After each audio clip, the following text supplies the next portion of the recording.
When I was younger, I was impulsive with my spending. With my credit card on hand, I'd buy things without a care about how I'm going to pay for them. Well, those credit card debts piled up, and so I had trouble paying them. My card got canceled, and I had to pay off my debt. It took me more than a year to pay it all off. That served as a very important lesson to me.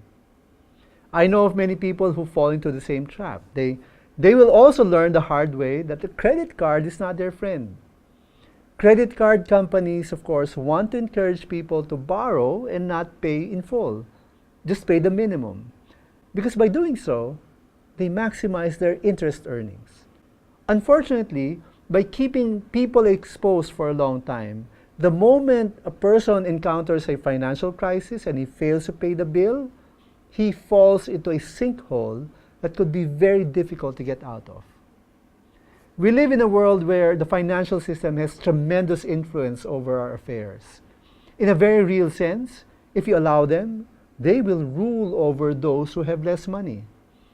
When we find ourselves having to borrow money from lenders, may it be a personal loan from a friend or a debt issued by a bank, we basically turn over control of our financial affairs to them.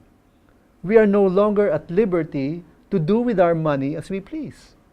We are, in a sense, enslaved to the lender.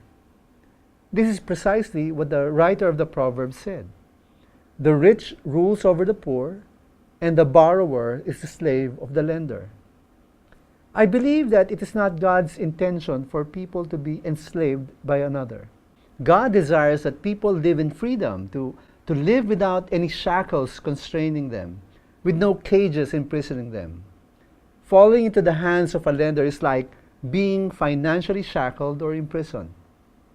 As much as possible, as far as you can control it, don't get into debt, especially of such amounts that you may have difficulty paying. If you are already in debt, make sure it is your top priority to pay it all off at the soonest possible time. So this means you manage your lifestyle so that you don't have to get into debt at all. If you have a credit card, give yourself a limit on how much you can charge to it, and that limit would be the amount you can afford at each due date. Bayaran mo ng buo, wag lang yung minimum. If ever you need to get into debt, like if you're buying assets, like a house perhaps, or if you're putting it into a business, you must make sure you have the capacity to pay. As you discover the wisdom of living a debt-free lifestyle, always keep in mind, faith matters too.